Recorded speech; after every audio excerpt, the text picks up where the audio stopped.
Malacanang has declared 10 days of national mourning for former President Fidel V. Ramos.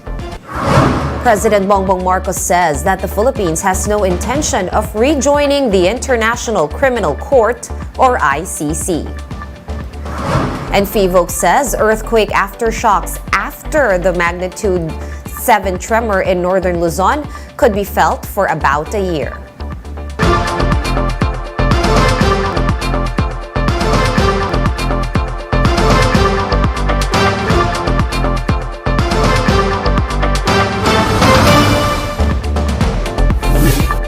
Fast, focused, and fearless. Here's a roundup of stories we're watching now. I'm Sean Yao. Tributes continue to pour in for former President Fidel V. Ramos, who passed away on Sunday. Let's talk about his legacy and more with former FVR cabinet member Silvestre Bello III, who joins us now over the phone. Bello served as Justice Secretary and Solicitor General during the Ramos administration.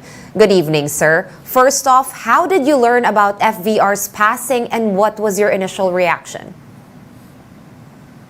Thank you, So. Actually, I could not believe that we would lose a great president. It was a shock to all of us, especially those who were involved in the peace process. We had exchange of messages and talagang malaking kawalan ng ating bansa. At hindi lang ating bansa, kundi ang buong daigdig na wala ng isang great leader. And we are sorry that we have to lose him at this time.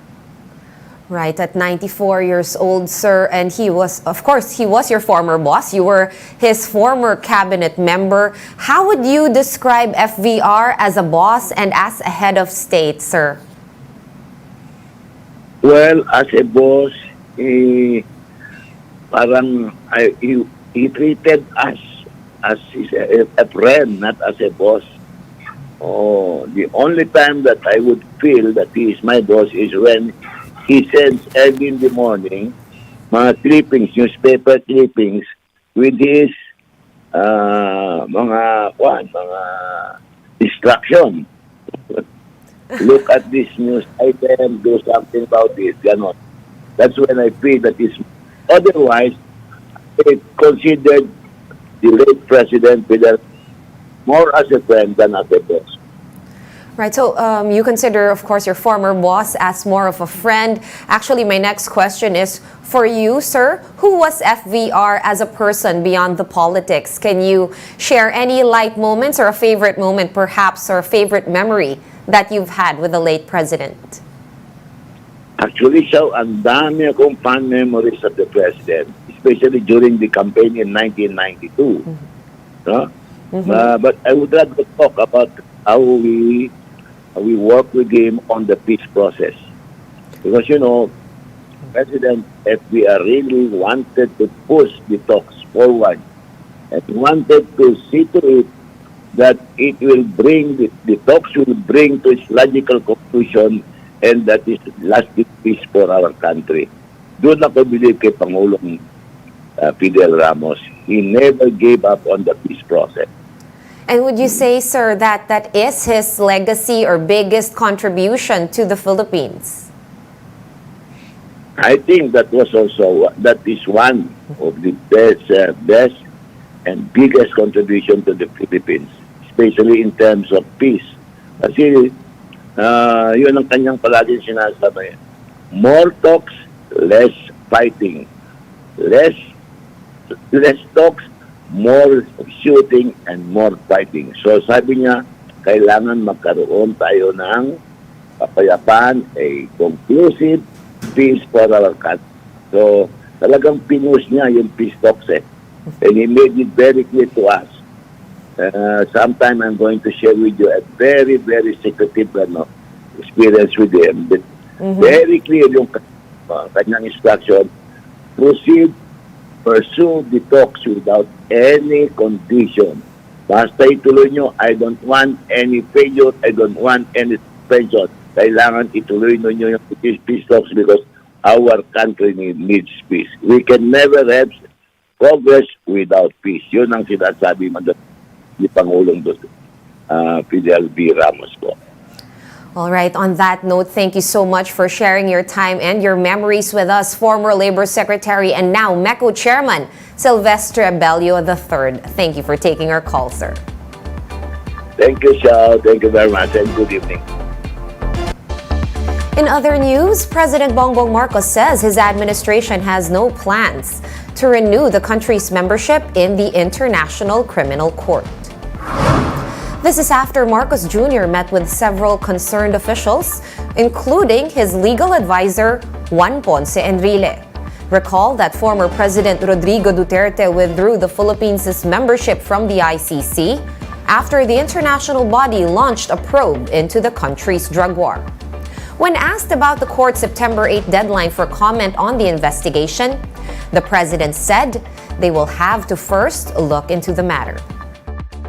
The ICC is a very different kind of a court. Kaya pinag-aralan muna, sinabi ko sa inyo, pag-aralan nyo na mabuti yung procedure para tama yung gagawin natin. Kasi hindi natin, siyempre, kailangan baka ma-misinterpret yung ating mga ginagawa. One News Now will be pausing for a quick break, but we will be back with more stories after that. Stay with us.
You're still watching One News Now. I'm Sean Yao.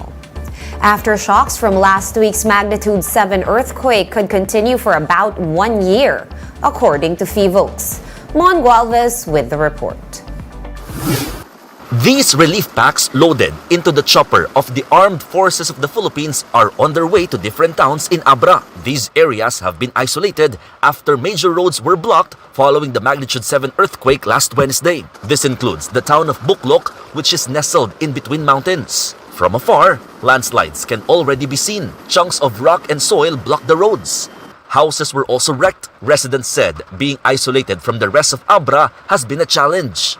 Mahirap po kasi hindi po kami maka-access sa any services outside ng bayan po namin. So ano na lang po, resourcefulness na lang po. What's more burdensome is that clearing operations in Abra are taking time.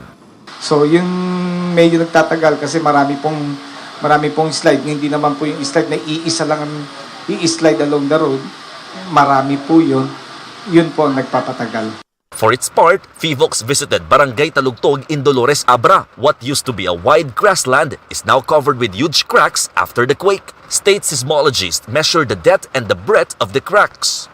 Ito yung pinaka-ulo. Sa technical term, ang tawag namin yung crown ng landslide. So, nandito tayo. Dito, pwedeng mag-initiate yung malaking landslide. FIVOX also said that aftershocks may continue to be felt for about a year. For its part, the provincial government of Abra assures affected residents of continuous aid.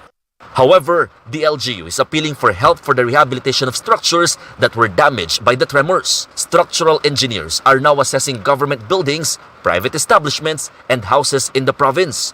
So far, the province of Abra remains under red alert status. For News 5, Mon Gualvez, we are One News. And shoreline cracks have emerged in some parts of Ilocos Sur after the magnitude 7 earthquake last week. Laila Pangilinan with the story. Victoria Aquino was among the evacuees who returned home to Santa Ilocos Sur after the magnitude 7 earthquake that rocked northern Luzon last week. She says the quake caused her trauma, which worsens during aftershocks. Oo, mayroon pa talaga kasi natatakot ako talaga. Nininirvyos ako. Nervyoso ako. Umiiyak na talaga ako noon. Kala mo, katapusan ng mundo talaga noon. Santa is one of the coastal municipalities of the province. Big cracks along the shore were also found after the quake. Manang Victoria's husband Edwin recalls seeing the shore crack open. Parang yung lupa parang sa tubig gumagano no. Parang alon. Ito po? Doon ako naman na parang umaalon, ganon. Yung pagtigil yung lindon, meron umugong na ganon. Tapos tignan ko, pagtayo ko, tignan ko yung tubig, lumuwa na hanggang dito. Another resident also described the depth of the cracks. Isang katao yung lalim niyan. Kaya nung pagkatapos po nung lindol, biglang umusog yung tubig. Kaya natakot kami. Siyempre nagpanik po kami baka magkaroon ng tsunami. Meanwhile, in San Vicente, aside from long cracks on the shoreline, the strong quake has also left big craters measuring more than a meter in circumference. According to FIVOX, intense ground shaking near the sea can cause a phenomenon called liquefaction.